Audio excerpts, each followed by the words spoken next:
एक कहावत हरियाणा में मशहूर है कि लोहा लोहे को काटता है और जाट जाट को काटता है। हरियाणा कांग्रेस में विपक्ष का नेता अभी तक चुना नहीं गया है। प्रदेश अध्यक्ष चुनाव हार चुके हैं।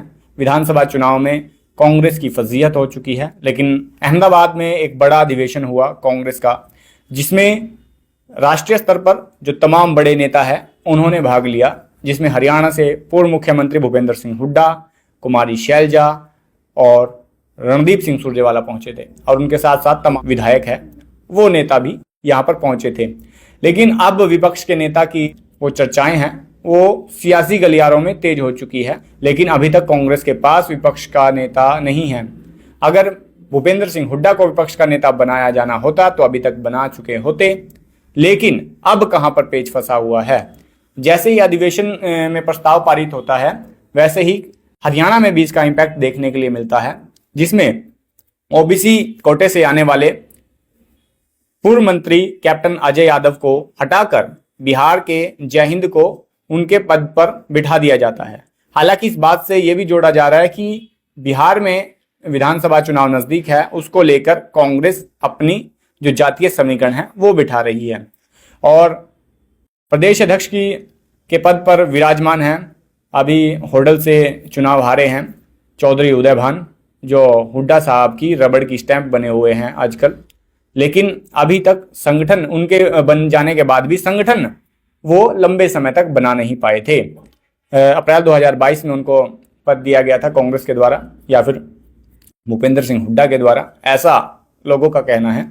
हालांकि अब विपक्ष के नेता पर चर्चा कर लेते हैं।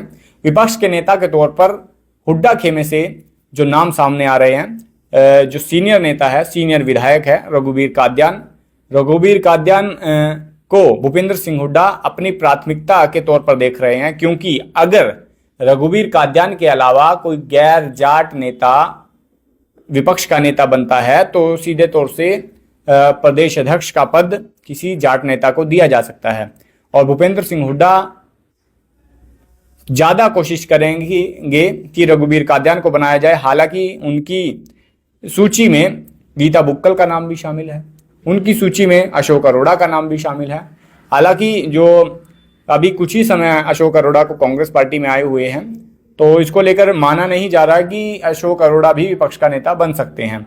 गीता बुक्कल भूपेंद्र सिंह हुड्डा के करीबी नेताओं में शामिल है और रहा नाम रघुवीर काद्यान का, वो वरिष्ठ नेता है, सीनियर लीडर है और जाट चेहरा है सबसे बड़ी बात।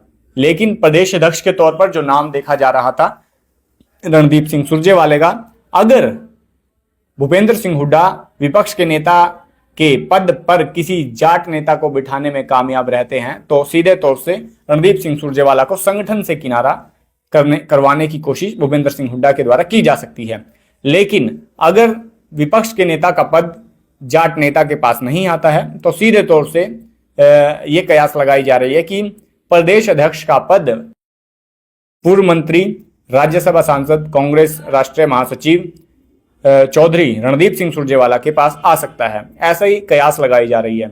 लेकिन एक कहावत हरियाणा में मशहूर है कि लोहा लोहे को काटता है और जाट जाट को काटता है और तमाम जातियों में ये कहावत है कि उस फलानी जात का फलानी ही कोई काटता है, अपने ही ज़्यादातर दुश्मन होते हैं।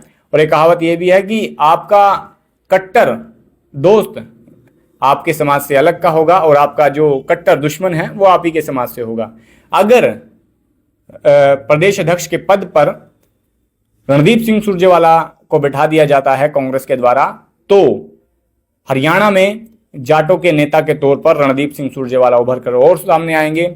और जबकि विपक्ष की बड़ी अहम तरीके से भूमिका रणदीप सिंह सुरजेवाला निभा रहे हैं, मोर्चे दिखाई देते हैं, बयानबाजियां दिखाई देती हैं, विरोध प्रदर्शन दिखाई देते हैं और ये तमाम चीज़ें जो हैं वो रणदीप सिंह सुरजेवाला विपक्ष की भूमिका यहाँ पर निभा रहे हैं। फिलहाल जातीय समीकरणों की बातचीत मैंने आपसे कही है।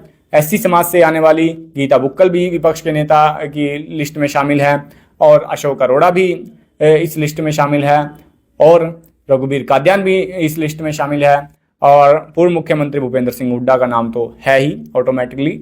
लेकिन अगर ये गैर जाट नेता के पास ये पद जाता है तो प्रदेश अध्यक्ष का पद सीधे तौर से रणदीप सुरजेवाला के खेमे की तरफ या फिर कुमारी शैलजा के खेमे की तरफ दिखाई पड़ता है, यानी उनके पाले में गेम आ सकती है। फिलहाल हरियाणा की सियासत पर आपका क्या कुछ कहना है, कांग्रेस के भविष्य को लेकर आपका क्या कुछ कहना है, और कांग्रेस की ये रणनीति कितनी कारगर आने वाले लोकसभा और विधानसभा चुनाव में होगी, कमेंट बॉक्स में राय जरूर दीजिएगा और चैनल को फॉलो करना ना भूले ताकि तमाम अपडेट आप तक पहुंचती रहे।